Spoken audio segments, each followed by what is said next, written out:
Kali ini kita akan menceritakan kisah tentang seekor hewan yang konon kabarnya mampu menelan makanan selebar perjalanan kaki selama sebulan hanya dengan 1 kali suapan saja.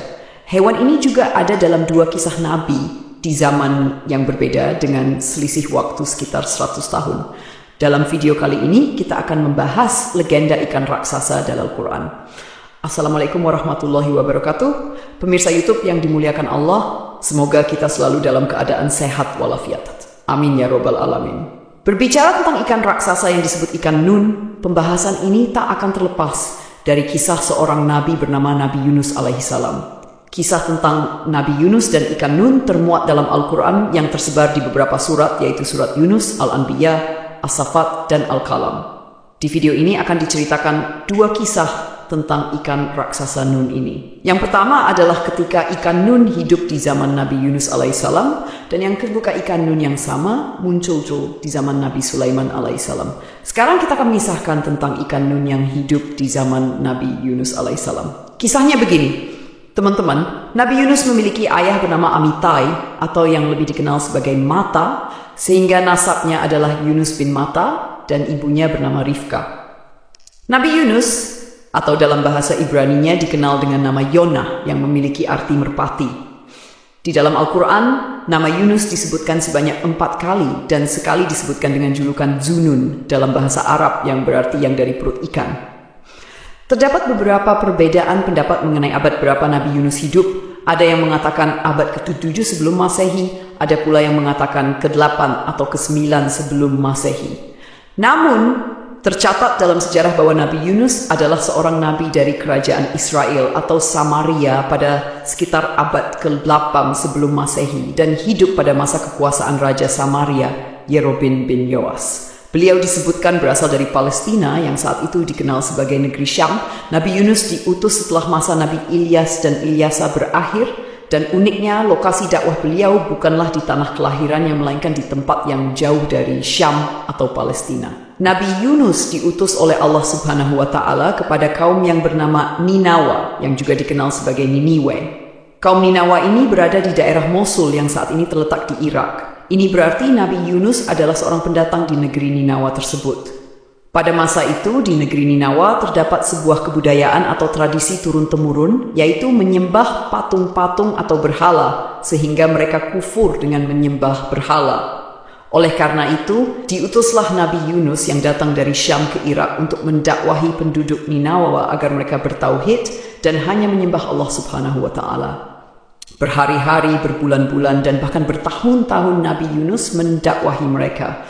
Namun penduduk Ninawa tetap enggan meninggalkan berhala-berhala mereka. Alasan mengapa penduduk Ninawa tidak mau meninggalkan berhala adalah karena mereka telah menyembah berhala selama puluhan bahkan ratusan tahun tanpa ada azab yang menimpa mereka, seperti yang terjadi pada kaum-kaum terdahulu. Padahal mereka telah mendengar kisah kaum terdahulu yang dibinasakan oleh Allah Subhanahu wa Ta'ala karena menyembah berhala. Mereka menyadari bahwa apa yang mereka lakukan adalah salah, namun mereka justru menunggu azab datang terlebih dahulu sebelum bertobat. Maka ketika itu seluruh orang dari kaum ini tidak mau mendengar seruan dari Nabi Yunus alaihissalam. Terlebih lagi Nabi Yunus adalah seorang pendatang, bukan berasal dari kampung tersebut. Mereka justru menganggap Nabi Yunus sok tahu dan tidak mempercayai sedikit pun risalah yang beliau bawa. Dikisahkan bahwa Nabi Yunus mendakwahi mereka selama 33 tahun. Mereka berkata, "Sudahlah Yunus, urusi saja hidupmu sendiri. Jika engkau ingin memiliki pengikut, berdakwahlah di kampung halamanmu." Nabi Yunus yang merupakan manusia biasa mendengar hinaan dan penolakan itu. Beliau merasa kecewa dan marah. Suatu hari Nabi Yunus memutuskan untuk pergi meninggalkan kaumnya. Saat itu Yunus pergi dalam keadaan hati yang kecewa dan marah. Beliau berjalan menuju sebuah dermaga dan meminta izin untuk menumpang di sebuah kapal, meskipun kapal tersebut sebenarnya sudah kelebihan muatan. Namun, nakoda kapal tetap mengizinkan Nabi Yunus untuk ikut serta.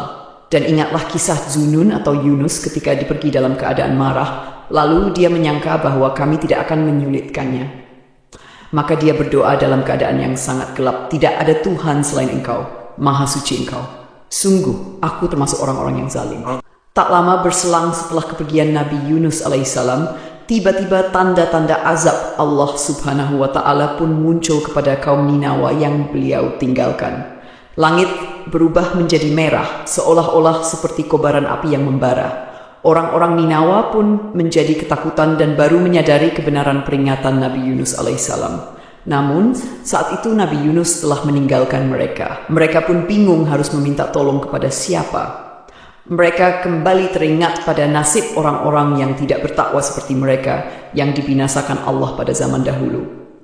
Menurut tafsir dari Ibnu Katsir, dijelaskan bahwa warga Ninawa ketika itu menyadari kesalahannya karena telah menghina Nabi Yunus dan mendustakan risalah yang dibawanya.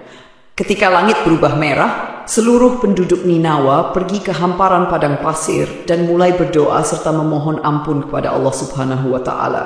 Mereka disebut berdoa selama 40 malam.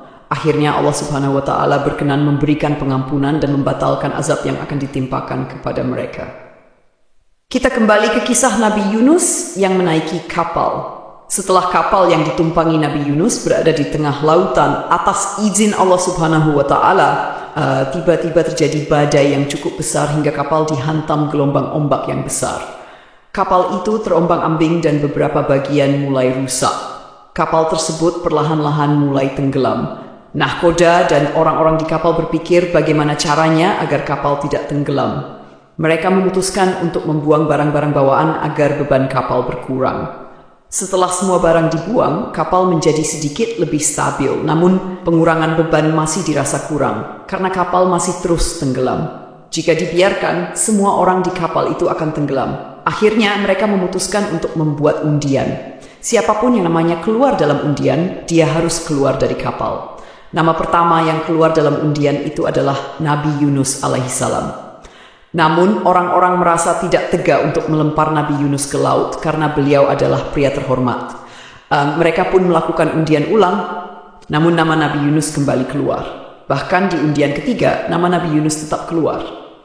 Melihat namanya muncul 3 kali berturut-turut, Nabi Yunus tanpa diminta langsung melompat keluar kapal dan menceburkan diri ke lautan lepas. Abdullah bin Mas'ud melalui riwayat Ibnu Katsir menceritakan bahwa tak lama setelah Nabi Yunus terjun ke laut, tiba-tiba seekor ikan besar datang dan menelan tubuh Nabi Yunus secara utuh. Tak sedikit pun Nabi Yunus terluka akibat insiden itu. Namun sesaat setelah ditelan, Nabi Yunus kaget dan sempat pingsan beberapa saat. Setelah sadar, beliau mengira dirinya sudah mati. Namun begitu mengetahui tubuhnya tidak terluka sedikit pun, Nabi Yunus langsung bersyukur dan berdoa di dalam keadaan gelap gulita itu.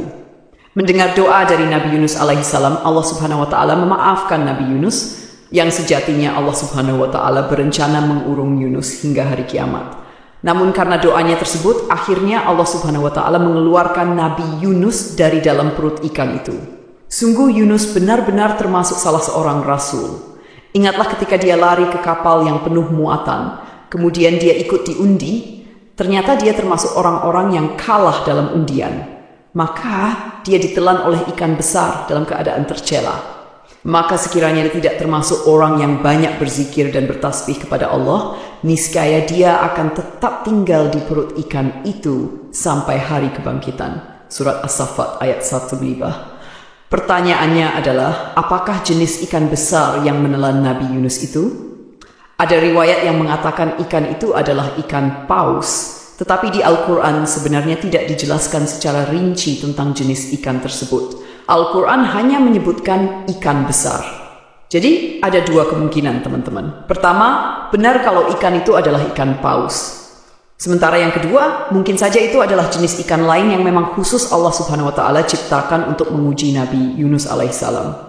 Teman-temanku seiman, singkat cerita, ikan besar yang menelan Nabi Yunus itu pun menepi ke pinggir sebuah pantai. Nabi Yunus dimuntahkan oleh ikan ini dalam keadaan tetap hidup. Namun, kondisi Nabi Yunus ketika itu sangat memprihatinkan. Beliau jatuh sakit dan badannya sangat lemah karena selama di dalam perut ikan, beliau kekurangan makanan dan minuman. Ditambah lagi pulau tempat dia terdampar adalah pulau yang memiliki tanah tandus, sehingga cukup sulit untuk mencari makanan. Tetapi teman-teman, Allah Subhanahu wa Ta'ala lagi-lagi menolong utusannya ini. Atas izin Allah, Di sekitar pulau itu tumbuh sebuah pohon semacam pohon labu, dan Yunus memakan buah dari pohon tersebut sampai badannya kembali membaik seperti sedia kala. Kemudian kami melemparkan dia ke daratan yang tandus, sedang dia dalam keadaan sakit. Kemudian untuk dia kami tumbuhkan sebatang pohon dari jenis labu, dan kami utus dia kepada 100.000 orang atau lebih, sehingga mereka beriman. Karena itu kami anugerahkan kenikmatan hidup kepada mereka hingga waktu tertentu. Quran, Surat As-Saffat ayat 145. Kisah kedua yang berhubungan dengan ikan nun ini berasal dari kitab yang berjudul Durratun Nasihin, karya dari Syekh Utsman bin Al-Hasan bin Ahmad As-Syakir Al-Kawawi. Kisahnya begini, teman-teman. Nabi Sulaiman adalah seorang nabi sekaligus raja yang sangat sukses. Sebagai raja, Sulaiman memiliki kekayaan yang luar biasa banyak. Diceritakan dalam berbagai literatur dan dalam Al-Quran, kekayaan Nabi Sulaiman alaihi salam sangat melimpah. Banyak ulama berpendapat Nabi Sulaiman adalah manusia paling kaya yang pernah Allah Subhanahu wa Ta'ala ciptakan. Walaupun diberi harta yang melimpah, Nabi Sulaiman tetap seorang hamba yang selalu taat dan beriman kepada Allah Subhanahu wa Ta'ala. Dengan harta yang begitu banyak, Sulaiman tidak pernah sombong atau pelit, dan beliau terkenal sebagai raja yang sangat senang bersedekah. Pada suatu hari, terlintas di benak Nabi Sulaiman untuk memberi makan semua makhluk hidup di muka bumi ini, termasuk hewan di darat, di laut, dan di udara. Kemudian Nabi Sulaiman meminta izin kepada Allah Subhanahu wa Ta'ala, "Ya Allah, perkenankan hamba menyediakan makanan untuk semua makhluk hidup setahun penuh." Allah Subhanahu wa Ta'ala berfirman, "Sungguh engkau tidak akan sanggup." Kemudian Nabi Sulaiman kembali berkata, "Kalau begitu, izinkan hamba menyediakannya dalam jangka waktu 1 hari saja." Allah Subhanahu wa Ta'ala mengabulkan permintaan Nabi Sulaiman. Lalu beliau mulai mempersiapkan makanan dalam jumlah yang sangat banyak. Diceritakan, Nabi Sulaiman memerintahkan bala tentaranya yang terdiri dari manusia, jin, dan burung untuk mengumpulkan berbagai macam makanan dari penjuru negeri. Setelah makanan terkumpul, Nabi Sulaiman mengundang semua makhluk hidup untuk datang dan makan sepuasnya. Tak lama kemudian datanglah seekor ikan besar dari lautan. Ikan itu berkata, "Wahai Nabi Allah Sulaiman, apakah engkau akan memberi makan seluruh makhluk atau hanya sebagian?" Nabi Sulaiman menjawab, "Aku akan memberi makan semuanya." Maka ikan besar itu mendekati hidangan yang telah disiapkan, dan dalam sekejap ikan tersebut melahap seluruh makanan yang ada di sana sampai habis. Melihat hal itu, Nabi Sulaiman pun tertegun dan kagum. Ikan besar itu kemudian berkata, "Wahai Nabi Allah Sulaiman, inilah makanan yang aku butuhkan untuk 1 kali makan saja, sementara engkau berkeinginan memberi makan seluruh makhluk selama 1 hari penuh." Mendengar perkataan ikan besar itu, Nabi Sulaiman menyadari bahwa meskipun dirinya memiliki kekayaan yang melimpah dan kekuasaan yang besar, sesungguhnya hanya Allah Subhanahu wa Ta'ala yang mampu memberi rezeki kepada seluruh makhluknya tanpa batas.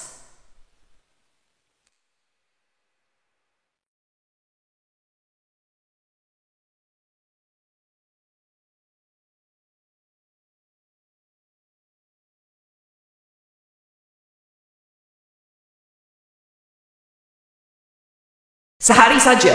Akhirnya ketika Nabi Sulaiman telah mengantongi izin dari Allah Subhanahu wa Ta'ala, Nabi Sulaiman langsung memerintahkan pasukannya, baik dari kalangan jin maupun manusia.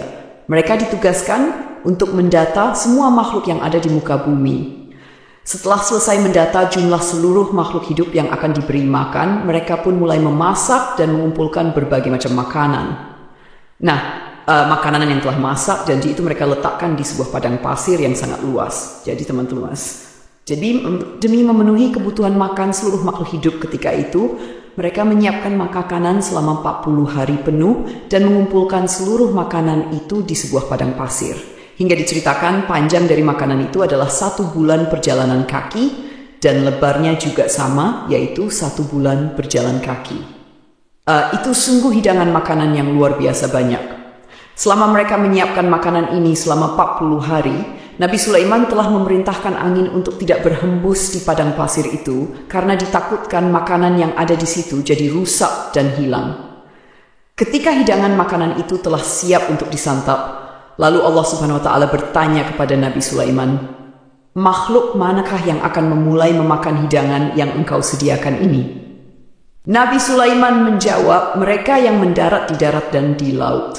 Kemudian dengan kekuasaannya Allah Subhanahu wa Ta'ala memerintahkan seekor ikan besar dari kedalaman laut untuk menyantap makanan itu. Ikan besar ini langsung keluar dari air dan memakan seluruh makanan yang ada di padang pasir itu hingga semuanya habis dengan hanya 1 kali suapan saja karena saking besarnya ukuran tubuh ikan raksasa ini. Alangkah terkejutnya Nabi Sulaiman ketika itu. Makanan yang telah disiapkan selama 40 hari bisa habis dengan 1 makhluk saja yang lainnya belum kebagian. Bahkan ikan raksasa ini setelah selesai menyantap hidangan berkata kepada Nabi Sulaiman, "Wahai Sulaiman, kenyangkanlah perutku sekarang. Aku masih merasa lapar." Pada saat itu, Nabi Sulaiman langsung bersujud sambil menangis kepada Allah Subhanahu wa Ta'ala. Beliau memohon ampunan karena merasa sombong dan merasa mampu memberi makan semua makhluk hidup. Padahal untuk memberi makan 1 ikan saja dia masih belum cukup mampu. Kisah Nabi Sulaiman ini memberikan kita pelajaran dan peringatan bahwa Allah Subhanahu wa Ta'ala itu benar-benar maha kaya dan tak ada yang bisa menandingi kekayaan, apalagi itu cuma Nabi Sulaiman alaihissalam, dan hanya Allah Subhanahu wa Ta'ala yang sanggup dan mampu memberi makan seluruh makhluk hidup di muka bumi ini dari awal zaman hingga akhir zaman. Jadi itulah kisah tentang legenda ikan raksasa dalam Al-Quran. Semoga kisah ini bermanfaat. Lebih dan kurangnya mohon dimaafkan. Yang benar datangnya dari Allah Subhanahu wa Ta'ala. Hilaf atau keliru itu datangnya dari saya pribadi sebagai manusia biasa. Sampai ketemu di kisah-kisah seru yang penuh makna selanjutnya. Saya akhiri. Wassalamualaikum warahmatullahi wabarakatuh.